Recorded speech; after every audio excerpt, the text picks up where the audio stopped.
भारत आज मना रहा है विजय दिवस और पाकिस्तान है सदमे में। 16 दिसंबर की तारीख जब आती है, पाकिस्तान के जले पर नमक छिड़कने का काम ये करती है। हाल ही में पाकिस्तानी सेना से रिटायर हुए सेना प्रमुख जनरल बाजवा ने ये कहा कि 1971 के युद्ध में पाकिस्तान हार गया था। हालांकि उन्होंने इस हार को पाकिस्तानी फौज की नहीं बल्कि पाकिस्तानी सियासत की हार बताया था। विजय दिवस के जश्न के बीच एक बार फिर से आपको जनरल बाजवा का आज वो बयान सुनना चाहिए।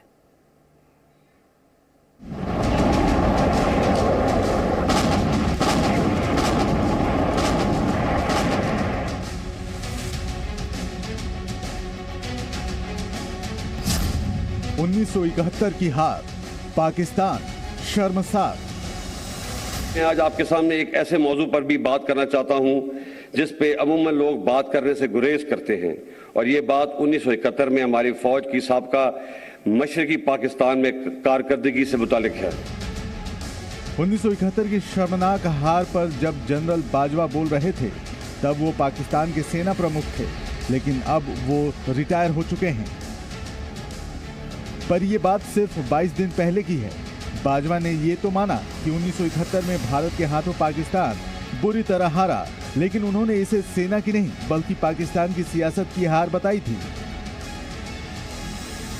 मैं आज आपके सामने एक ऐसे मौजू पर भी बात करना चाहता हूं जिस पे अमूमन लोग बात करने से गुरेज करते हैं, और ये बात 1971 में हमारी फौज की साबका मशरकी पाकिस्तान में कारकर्दगी से मुतालिक है।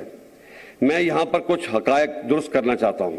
सबसे पहले, साबका मशरकी पाकिस्तान एक फौजी नहीं, एक सियासी नाकामी थी। बाजवा ने 1971 की हार वाले भाषण के दौरान सेना के बचाव में कई झूठी दलीलें भी दी। उन्होंने सरेंडर करने वाले फौजियों की तादाद पर भी झूठ बोल दिया। लड़ने वाले फौजियों की तादाद 92,000 नहीं, सिर्फ 34,000 थी। बाकी लोग मुख्तलिफ गवर्नमेंट के डिपार्टमेंट्स में थे, और इन 34,000 लोगों का मुकाबला 2.5 lakh Indian army, 2 lakh trend मुक्ति बैनी। अगेंस्ट दीज हैवी ऑड्स हमारी फौज बहुत बहादुरी से लड़ी और बेमिसाल कुर्बानियां पेश की, जिसका इतराफ खुद Indian army chief field marshal Manek Shaw ने भी किया है। बाजवा के मुताबिक 1971 की हार में 34,000 सैनिकों ने सरेंडर किया था, जबकि सही आंकड़ा ये है कि 55,692 सैन्य कर्मी थे, 16,354 अर्ध सैनिक बल के जवान थे, 5,296 पुलिसकर्मी थे, 1,000 नौसैनिक थे और 800 वायु सैनिक थे। कुल मिलाकर ये आंकड़ा हुआ 79,676।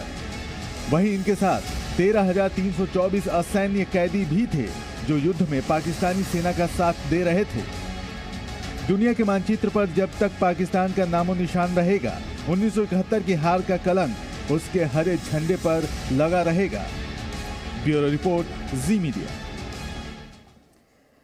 तो आप देख रहे हैं कि किस तरह से एक तरफ 1971 की ये बड़ी हार जब पाकिस्तान के 2 टुकड़े कर दिए थे भारतीय सेना ने, और उसके बावजूद भी पाकिस्तान है कि मानता नहीं, अपनी बार बार इंटरनेशनल बेइज्जती कराता है, बल्कि कहना चाहिए एक तरह की इसमें भी उसे महारत हासिल हो गई है।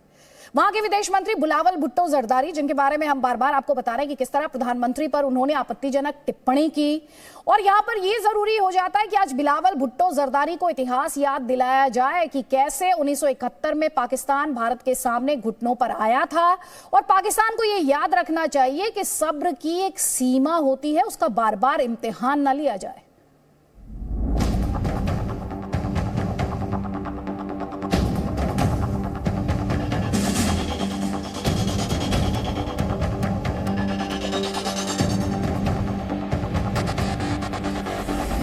Osama bin Laden is dead, but lives, and he is the Prime Minister of India.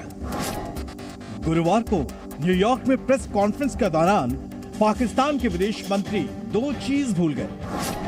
पहली चीज अपनी हैसियत और दूसरी अपने देश का इतिहास।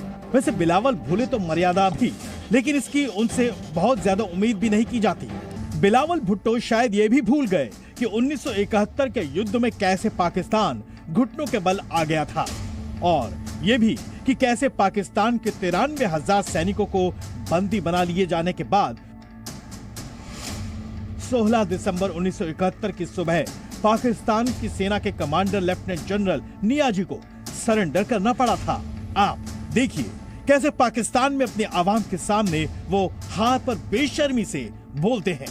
बिलावल ये भी भूल गए कि उनके नाना यानी पाकिस्तान के तत्कालीन प्रधानमंत्री जुल्फिकार भुट्टो अपनी बेटी यानी बिलावल की मां बेनजीर भुट्टो के साथ 28 जून 1972 को भारत पहुंचे थे और पस्त हौसलों के साथ 3 जुलाई 1972 को भारत के आगे पाकिस्तान में अपनी सरकार बचाने के लिए गिड़गिड़ाने लगे थे।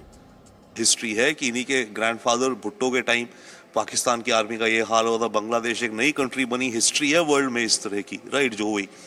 तो अब होता क्या है कि आपकी जो पेनफुल मेमोरी है उसको आप याद नहीं करना चाहते।